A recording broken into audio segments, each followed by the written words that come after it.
제가 대학생활 동안 4.5 만점을 받은 적이 있는데 세상에, 이거 엄청난 혜택 아닌가요? 와, 너무 든든한데요? 저 기도했습니다. 이렇게만 한다면 합격할 수 있습니다. 우와. 안녕하세요. 반갑습니다. 오랜만에 봬요. 다들 잘 지내셨어요? 아, 저는 시험이라서 좀 힘들게 지내고 있습니다. 그렇군요. 초원님도 그동안 잘 지내셨나요? 시험 기간이어가지고 요즘 조금 힘든데 지은 언니는 잘 지냈나요? 저도 시험 기간이라서 조금 정신이 없었지만 그래도 잘 지내고 있습니다. 안녕하세요. 종근당 고촌재단 서포터즈 지은, 민종, 초원입니다. 여러분, 저희가 또 이렇게 오늘 모이게 된 이유가 있죠. 그쵸. 종근당 고촌학사가 드디어 입사생을 모집합니다. 과연 저희랑 같이 살게 될 새로운 학생은 누구일까요? 서울에서 월세 없이, 세금 없이 무료로 거주할 수 있는 종근당 고촌학사. 정말 많은 학생들이 들어오고 싶을 것 같아요. 네, 맞아요. 제 주변에도 종근당 고촌학사에 들어오고 싶어하는 친구들이 정말 많답니다. 제 친구들도 저한테 학사 이야기 듣고 제가 학사 사는 걸 너무 부러워하고 있거든요. 그러면 오늘 우리가 어떻게 하면 종근당 고촌학사에 들어올 수 있는지 한번 자세히 설명해보는 건 어떨까요? 좋아요. 고촌학사에 대해서 아직도 잘 모르는 분들도 계실 것 같아요. 저희 영상 보셨으면 아마 아실 텐데. 맞아요. 자, 여러분, 저희가 종근당 고촌학사에서 어떻게 생활하는지 궁금하시다면 위의 영상 참고해주세요. 그래도 고촌학사에 대해서 간단히 설명해 주시겠어요? 네, 고촌학사는 종근당 고촌재단에서 운영하는 무상기숙사입니다. 정말 무상인가요? 네, 보증금도 월세도 전기세도 수도세도 전부 다 무료인 무상기숙사랍니다. 그럼 어디에 있는지도 한번 알려주시겠어요? 네, 서울의 총 4군데 지역에 4개의 고촌학사가 위치해 있습니다. 1호간 홍대입구역, 2호간 회기역, 3호간 아차산역, 4호간 신길역까지 모두 지하철역에서 도보 5분 거리대에 위치해 있는데요. 남학생들은 1호간부터 4호간까지 거주가 가능하고 여학생들은 4호간에 거주가 가능합니다. 솔직히 어디를 살아도 지하철역 근처여가지고 되게 편리한 것 같아요. 맞아요. 네, 그렇다면 가장 중요한 것이 바로 지원 자격일 것 같은데요. 모든 것이 무료인데다가 시설, 위치까지 훌륭한 우리 종근당 고촌학사에는 과연 어떤 학생들이 지원할 수 있나요? 종근당 고촌학사는 일반 장학생과 층장으로 나눠서 모집을 하는데요. 층장의 경우에는 매년 선발하지는 않습니다. 따라서 층장으로 지원하기를 희망하시는 분들은 모집 요강을 꼭 꼼꼼히 살펴보시기를 부탁드리고요. 그렇다면 이제 일반 장학생의 지원 자격부터 함께 살펴볼까요? 네, 일반 장학생 지원 자격으로는요. 첫 번째로 서울 소재 4년제 대학에 2학년 이상 재학 중인 학생이면 누구나 지원 가능하고요. 1학년 신입생들은 지원이 불가한 점 꼭 확인해주세요. 맞습니다. 그러나 여러분들 걱정하지 마세요. 하반기 모집 때는 1학년 2학기 진학 예정인 학생들도 지원이 가능합니다. 그래서 모집 시기에 따라서 선발 대상이 달라질 수 있기 때문에 모집 요강을 꼼꼼하게 확인해 주세요. 그리고 두 번째 지원 자격으로는 부모님의 현재 주소지가 서울 또는 수도권 외 지역에 있어야 합니다. 그 이유는 고촌학사의 취지가 지방 출신 대학생들을 위한 기숙사이기 때문인데요. 하지만 수도권 내 주소지여도 학교까지 편도로 2시간 이상의 통학시간이 소요된다면 지원이 가능합니다.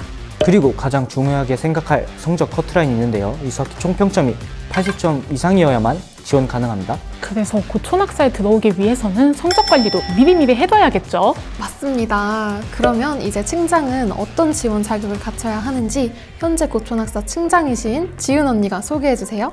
층장은 기숙사 입사생들의 생활 지도를 담당하고 있는데요. 기숙사 사감의 조교로서 기숙사 운영에 필요한 업무를 보조하는 역할을 합니다. 그래서 이 업무가 가능하신 분들만 지원을 해주시면 좋을 것 같고요.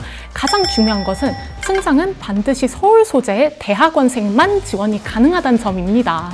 정리해보면 서울 소재 대학원생은 층장으로만 지원이 가능하고 2학년 이상의 서울 소재 대학생들은 일반 장학생으로 신청하면 되겠네요. 그렇죠. 자, 이제 지원 자격을 모두 갖췄다면 뭐부터 해야 할까요? 네, 우선 홈페이지에 들어가셔서 관련된 서류를 제출하시고 자기소개서를 작성해야 해요. 그리고 서류 통과, 면접까지 모두 통과해야만 종근당 고촌학사에 입사할 수 있습니다. 와, 서류에 면접도 봐야 하네요. 저희가 다 했었던 거 맞죠? 아이, 그럼요. 저희 누구보다 열심히 해서 지금 학사에 살고 있는 거잖아요. 그럼 일단 초원님이 어떤 서류를 제출해야 되는지 알려주세요. 가장 기본적으로 준비하셔야 할 서류로는요, 주민등록 등본, 가족관계 증명서, 성적증명서, 소속기관 통지서, 그리고 증명사진이 있습니다. 입사 신청서와 이력서, 자기소개서는 홈페이지에서 직접 작성하시면 되고요. 그리고 추가 서류로 봉사활동 확인서와 대외활동 증명서 같은 추가 증빙 서류를 제출하셔야 합니다. 네, 자기소개서와 봉사활동 그리고 대외활동 증명서가 중요한 것 같은데요. 여러분들만의 서류 합격 꿀팁은 혹시 뭐가 있나요? 초원님은 자소서 어떻게 작성했나요?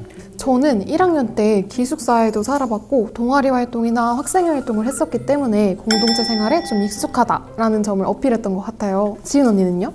저 같은 경우는 아무래도 음악을 전공하다 보니 경제적인 부담이 커서 이 기숙사가 저에게 얼마나 소중한 기회인지 어필을 했고요. 그리고 기숙사에 합격을 하면은 장학생으로서도 어떻게 학업을 이어나갈지 구체적으로 적었던 것 같아요. 민종님은요? 네, 저는 서울에서 자취하거나 기숙사 생활을 하면 비용이 부담스럽잖아요. 그래서 경제적인 이유를 진정성 있게 자소서에 작성을 하였고, 제가 대학 생활 동안 4.5 만점을 받은 적이 있는데 세상에. 대박이다. 우와. 제가 이걸 장점으로 어필해서 자소서에 잘 녹아들게 작성을 했습니다. 그리고 저희 지원서를 작성하다 보면은 봉사활동을 기재해야 하는 란이 있잖아요. 그런데 저는 지원서 작성 당시에 공식적으로 인정되는 봉사활동을 한 적이 없었어요. 하지만 제가 캄보디아로 교육봉사를 다녀왔었고 또 학교에서 외국인 유학생 도우미 활동을 했었는데 이렇게 제가 했던 활동들 중에 공익성을 띤 활동들을 서류로 정리해서 제출을 했더니 그걸 좀 좋게 봐주신 것 같아요. 저도 공식적인 대학생활 봉사 시간은 없는데 제가 생각해보니까 고등학교 때 했던 요양원 정기 봉사나 연탄 봉사 등 저는 고등학교 때 했던 봉사 시간을 첨부했던 것 같아요. 네, 여러분 이렇게 공식적인 봉사활동 기록이 없더라도 고등학교 혹은 대학교에서의 동아리나 팀플 경험을 녹여내면 좋은 결과 얻으실 수 있을 거예요. 자, 그러면 서류 후에는 뭐가 남아있죠? 면접을 통과해야 합니다. 면접 잘 봐야 합니다. 면접에서 떨어지면 너무 아쉽잖아요. 초원님은 면접에서 가장 중요한 게 뭐라고 생각하세요? 저는 너무 기본적인 거기는 한데 깔끔한 복장이 정말 중요한 것 같아요. 아무래도 면접은 첫인상이 되게 중요한 자리잖아요. 그러니까 단정한 복장에 신경을 쓰시면 좋겠습니다. 다들 면접 몇 명이서 보셨나요? 저는 4, 5명이 같이 들어갔던 것 같아요. 네, 저도 학생 4명 그리고 면접관 4분이 계셨던 걸로 기억해요. 네, 저도 비슷했는데요. 아무래도 다인원 면접이다 보니까 조금 긴장이 되기는 하지만 그래도 내가 작성한 지원서 내용 위주로 질문이 들어오기 때문에 답변하기 어렵지는 않았습니다. 맞아요. 그리고 저희는 공통적으로 만약에 룸메이트와 갈등 상황이 발생한다면 어떻게 대처할지도 여쭤보셨는데요. 저 같은 경우는 그 상황을 회피하지 않고 룸메이트와 충분히 대화를 하면서 상황을 해결하겠다고 대답을 했던 기억이 납니다. 그럼 여러분들은 어떤 질문 받으셨나요? 저는 학점 4.5 만점 받은 걸 질문 받았는데 저의 집중력과 끈기라는 장점을 통해서 학점을 잘 받을 수 있었다고 대답했고, 그리고 또 꿈에 대해서도 질문하셨는데 제 꿈을 말함과 동시에 고촌학사를 아낀 생활비로 제 꿈에 더 투자하겠다고 대답했습니다. 면접에서 가장 중요한 것은 자신감 있게 강점을 어필하는 것 같아요. 네, 그리고 또 공동체 생활을 잘할 수 있다는 것을 나의 경험을 통해 이야기하는 것도 좋은 꿀팁일 것 같아요. 네, 여러분들 이렇게만 한다면 합격할 수 있습니다. 고촌학사 입사생이 된다면 언제까지 거주가 가능한지도 궁금해하실 것 같아요. 네, 이번에 고촌학사에 거주하게 되면 최대 3년까지 거주할 수 있습니다. 아니 3년이나 서울에서 거주할 수 있다니 이거 엄청난 혜택 아닌가요? 엄청난 혜택이죠. 혹시 휴학해도 거주할 수 있나요? 아쉽게도 고촌학사는 재학생을 위한 공간이기 때문에 휴학생은 거주가 불가합니다. 그러나 군휴학, 질병휴학, 그리고 교환학생을 다녀오신 학생들의 경우에는 복학과 동시에 별도의 절차 없이 학사에 재입사를 할 수 있기 때문에 여러분들 너무 걱정 마세요. 와, 너무 든든한데요? 너무 좋죠. 대박. 그러면 고촌학사 거주 조건은 따로 없나요? 있습니다. 바로 기숙사인 만큼 안전과 직결된 소방안전 교육을 반드시 이수해야 하는데요. 교육은 고촌학사에서 준비해 주십니다. 그리고 매학기가 끝날 때마다 제사 심사가 있는데요. 해당 학기 성적과 벌점 여부에 따라서 다음 학기 제사 여부가 결정됩니다. 기준 성적은 80점 이상 유지하시면 되고요. 벌점이 부여되지 않도록 학사 내에서 기본적인 생활 태도만 유지해 주신다면 걱정 없이 쭉 고촌학사에 거주할 수 있어요. 네, 한 가지 더 있습니다. 우리 고촌학사의 장학생들은 연 1회 단합 활동에도 참여를 해야 하는데요. 이 단합 활동은 고촌학사 학생들뿐만 아니라 고촌재단 장학생 전원이 참여하기 때문에 무척이나 즐거운 행사인데요. 아니, 공과금도 무료, 관리비도 무료, 월세까지 무료인데 행사까지 무료로 참여할 수 있다니 너무 좋은 거 아닌가요? 맞아요. 이 정도 조건에 무상거주 자격을 주다니 고촌학사의 단점을 아직 눈 씻고 찾아봐도 발견하지 못했답니다. 정말 고촌학사는 장점뿐이네요. 다들 그러면 면접 보고는 뭐 하셨나요? 전 기도했습니다. 진짜 간절했거든요. 다른 기숙사도 넣었는데 무상으로 제공하는 데는 고촌학사밖에 없더라고요. 맞아요. 저도 합격 소식이 들릴 때까지 계속 기도하는 마음으로 준비했던 것 같습니다. 그럼 다들 합격 소식을 듣고 나서는 어떻게 하셨나요? 저는 너무 기뻐가지고 바로 가족 단톡방에 자랑했었거든요. 저도 부모님께 제일 먼저 말씀드렸는데 부모님께서 그 얘기를 듣자마자 고기를 이만큼 사오셔가지고 고기를 배 터지게 먹었던 기억이 있습니다. 민준님은요? 저는 합격 소식 들었을 때 부모님이 저보다 더 좋아하더라고요. 다들 진짜 기억이 새록새록 나네요. 그러면 앞으로 고촌학사에 새롭게 합격하게 되실 우리 입사생분들을 위해서 한마디씩 해볼까요? 네, 저는 제가 고촌학사에 살면서 정말 대학생을 행복하게 할 수 있었거든요. 여러분들도 고촌학사 하시면서 윤택한 대학생활 누리시기를 바라겠습니다. 고촌학사는 단순한 거주가 아닌 스스로를 성장시킬 수 있는 기회입니다. 여러분들도 고촌학사에 지원해 주시길 바랍니다.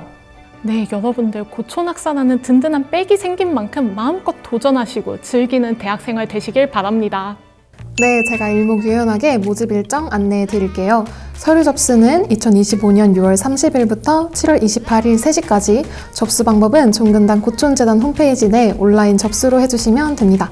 자세한 사항은 종근당 고촌재단 홈페이지를 꼭 확인해 주세요. 오늘 저희가 고촌학사 입사생이 될 수 있는 꿀팁을 드렸는데 어떠셨나요? 네, 여러분들께서 유익한 정보 많이 얻으셨길 바랍니다. 그럼 우리 다 같이 종근당 고촌학사에서 만나요.